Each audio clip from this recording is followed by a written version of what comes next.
జీవపు డంబము. అంతేనమ్మా? జీవపు డంబము అంటే ఏంటి? గర్వమా? తిండి కాదమ్మా, గర్వము. ఎలాగంటే మన జీవితంలో విజయాలు వస్తాయి, సంపదలు వస్తాయి, స్థానం వస్తుంది, తర్వాత ఇంకా అనేక రకాల ఐశ్వర్యాలు కలుగుతాయి. అప్పుడు ఆటోమేటిక్గా మనకేమొస్తుంది? ఏమొస్తుంది? గర్వం. కళ్ళు నెత్తికెక్కుతాయి. ఇక్కడికి ఉండాల్సిన కళ్ళు ఇక్కడికి వెళ్తాయి అంట. అప్పుడు కళ్ళు ఉండాల్సిన స్థానంలో ఉండకుండా ఉంటే ఏమైపోద్ది? అదే జీవపు డంబము. అతిశయము అనేది కలుగుతుందంట.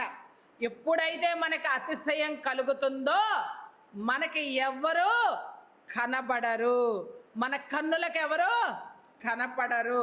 చూడమ్మా, ఎప్పుడు డబ్బు లేని వాళ్ళు ఉన్నారనుకోండి, ఉదాహరణకి వాళ్ళకి డబ్బు బాగా వచ్చేస్తుంది అనుకోండి, పక్కనున్న వ్యక్తులు ఎలా ఉంటారు? కనిపించరు. వాళ్ళని ఏదో ఒక రకంగా ఏదో ఒక రీతిగా పక్కకు పెడుతూనే ఉంటారు. అదే జీవపు డంబము. అంటే గర్వము మనల్ని చాలా దారుణమైన స్థితిలోనికి తీసుకొని వెళుతుందంట.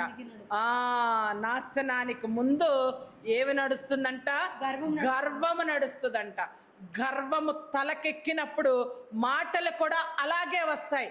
తల్లితో ఏ మాట మాట్లాడతాం, సోదరితో ఏ మాట మాట్లాడతాం, లేకపోతే కుమార్తెతో ఎలాంటి మాటలు మాట్లాడతాం, బిడ్డతో ఎలాంటి మాటలు మాట్లాడతాం అన్న స్థితి కూడా మర్చిపోయే మనుష్యులు ఉంటారనమాట.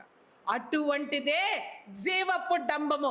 అన్నీ ఇచ్చిన దేవుడు, అన్నీ నీకు కావలసినవన్నీ కూడా ప్రార్థన చేయగానే అందించిన దేవుడు, ఆ ప్రార్థన చేసినప్పుడు ఆ స్థితిలో ఉన్నప్పుడు, నేను ఆ స్థితిలో ఉన్నానని నువ్వు ఏనాడైనా కట్టుబడి ఉండగలిగావా?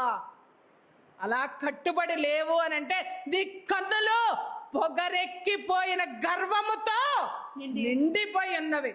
అందుకనే నీ యొక్క పలుకులు అంత పదునుగా ఉంటూ ఉంటాయి.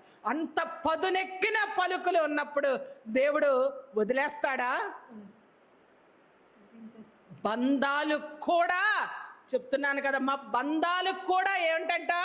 డబ్బు మైకంలో కనబడవు. చూడండి, ఏమీ లేని వాళ్ళు, డబ్బున్న వాళ్ళ ఇంటికి వెళ్ళండి, ఎలా చూస్తారో చూడండి. వాళ్ళని ప్రేమగా సొంత అక్కే వెళ్ళనివ్వండి, లేదా సొంత చెల్లే వెళ్ళనివ్వండి, కానీ ఏం చేస్తారు? వాళ్ళని ఆహ్వానిస్తారా? ఆహ్వానించడం కాదు కదా, నువ్వెందుకు వచ్చావు అని అడుగుతారు.